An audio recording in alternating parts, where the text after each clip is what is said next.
So, try natin.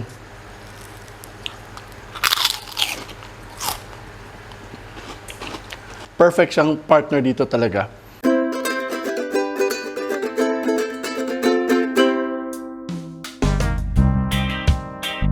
Mayang adlaw mga kahigalaan, ako si Chakoy and welcome sa Wandering Kusina.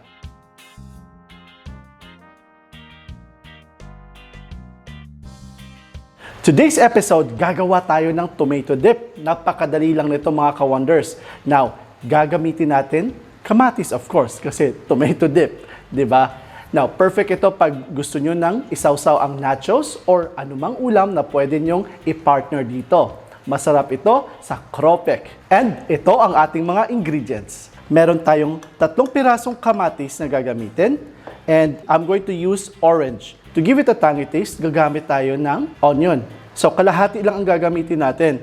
So, we have parsley, we have dill, and para maanghang at medyo may spice yung dip natin, meron tayong sili. Gagamit tayo ng konting honey, pepper, salt, and para sa ating lulutuing kropek, of course, meron tayong kropek or ito yung chip, uncooked chip, and then chicken nuggets. And of course, para pang luto natin, oil. At may 2 lemon tayong gagamitin.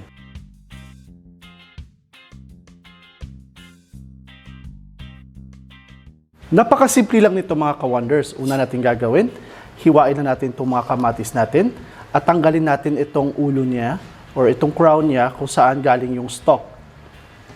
You don't want that because medyo matigas yan. Although, i-blend naman natin yan, pero mas best pa rin na tatanggalin yan. Just like that. Yan. Then, ilagay natin ito dito sa ating lalagyanan. Actually, ito yung sa blender. I-blend natin to.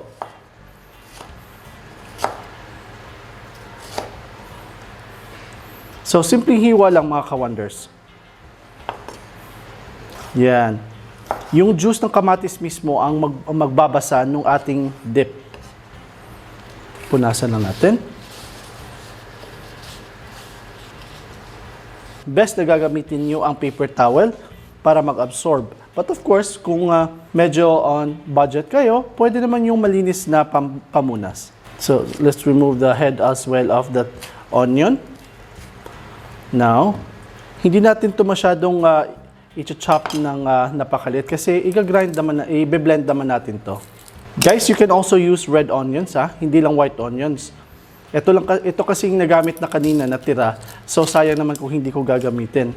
So you can use red onions, the regular onions that we use at home.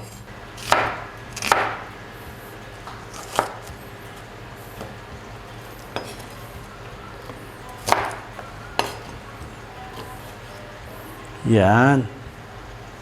Tanggalin natin itong lumang part ng onion. Okay.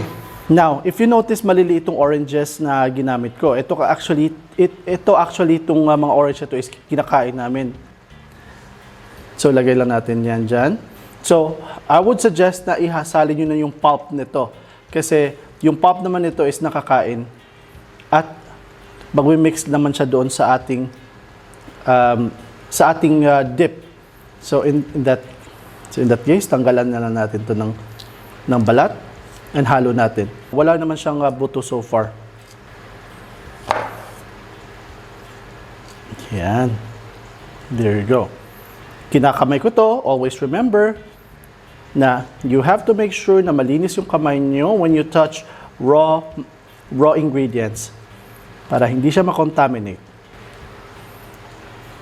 Now, etong parsley at saka dill natin, i-chop lang natin to guys. Or slice natin ng maliliit.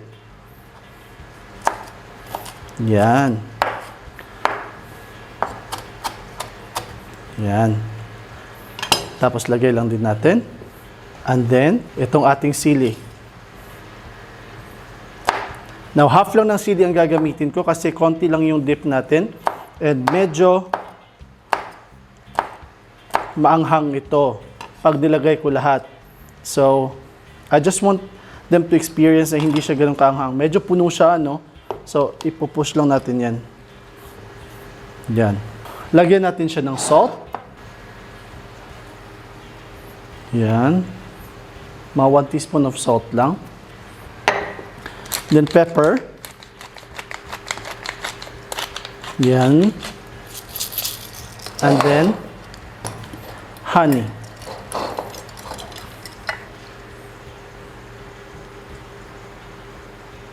Yan. And then we're going to cover this. Tapos i-blend natin.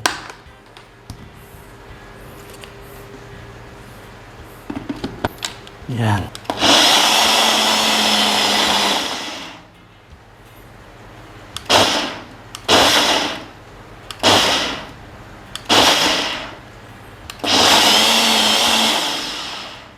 There you go, guys. So, nag-grind ko na yung first set natin. Now, guys, talagang hinabol ko tong lemon na to kasi hindi siya kompleto pag walang lemon. Kung wala siyang enough sourness, yung more citrus na flavor niya, hindi makukompleto yung dip. And I don't want to use vinegar for this recipe. So, 2 lemon lang, mga ka-wonders. Okay. Napaka-juicy ng lemon natin. Ang dami. Now, i-pour lang natin dito sa ating mixture. Takpan natin ulit. And let's bring in our blender base. And blend lang natin.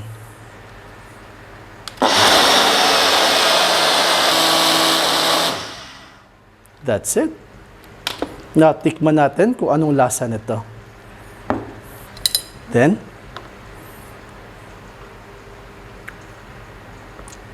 there you go.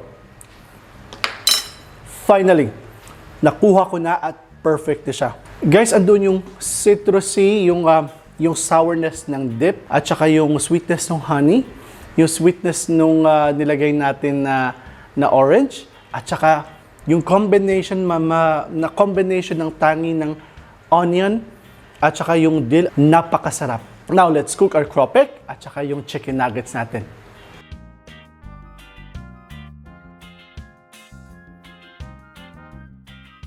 So now, gagamit lang ako ng pot, yung malalim na pot. Actually, saucepan ito.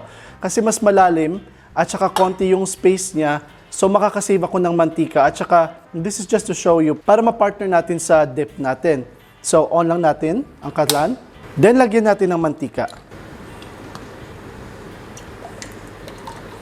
Konti lang mga ka-wonders para makaluto lang tayo ng ilang piraso at matikman natin na i-partner natin sa ating dip. So on the side, may hinanda na akong lalagyanan. Lagyan lang natin ng tissue para mag-drain yung doon sumipsip yung oil ng bago nating niluto. Guys, you can always use kropek. Probably you have seen us using this sa kulchas kamatis natin. This is a Thai brand.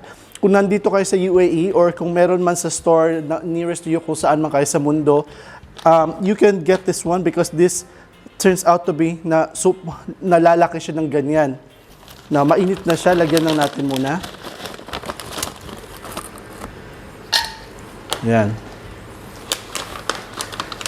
And you can always use kropek, guys, ha. Yung regular natin nga kropek na yung brand is Bisuto. Shout out kay Bisuto. Hindi po si Vic Soto. Yung Bisuto na brand po.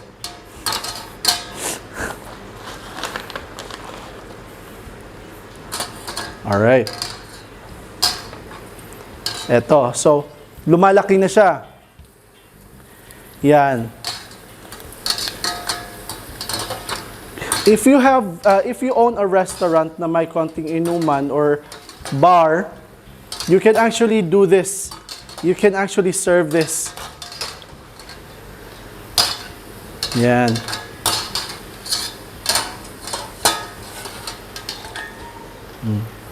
Sobrang laki lang ng strainer ko but I want to make sure na makuha ko na siya agad lahat. So if you're asking kung anong brand nito, ang brand nito is Manora. It's a Thai brand. Kasi Thai ang nakalagay dito, I think so. Yeah, Thai.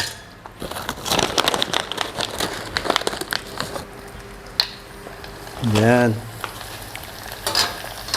Pag sobrang init na nung oil nyo or talagang nasa boiling point na yung oil nyo, mas mabilis siyang maluto.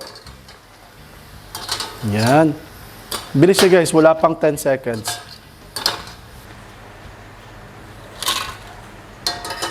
Yan. So this time, ang next nating lulutuin is itong chicken nuggets. Okay, so let's, siguro mga, yan. So let's do 2 pieces. Sige na nga, 3. Yan. So mga ka-wonders, luto na tong chicken nuggets natin. So golden brown na siya. Okay na to. We're going to use this para i-dip doon sa sauce natin.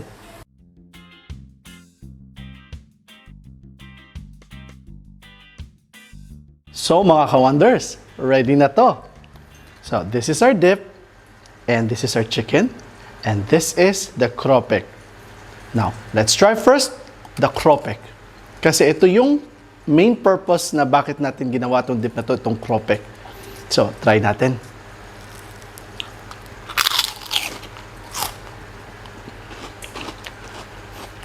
Actually, alam ko na itong masarap to. Super sarap guys.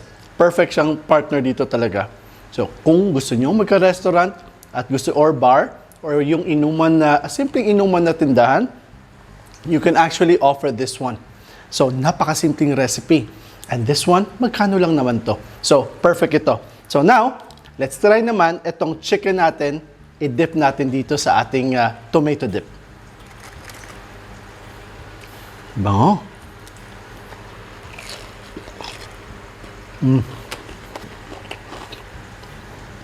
It's a good combination. I would not say perfect combination, but it's a good combination. Kasi yung kamatis and all the sourness, parang nagdi-dip ka lang sa isang suka at saka kamatis. But this one, nilevel up lang yung sawsawan natin using with the rest of the ingredients. So, I would say it's a good combination. And I know that you will love this. Try nyo to.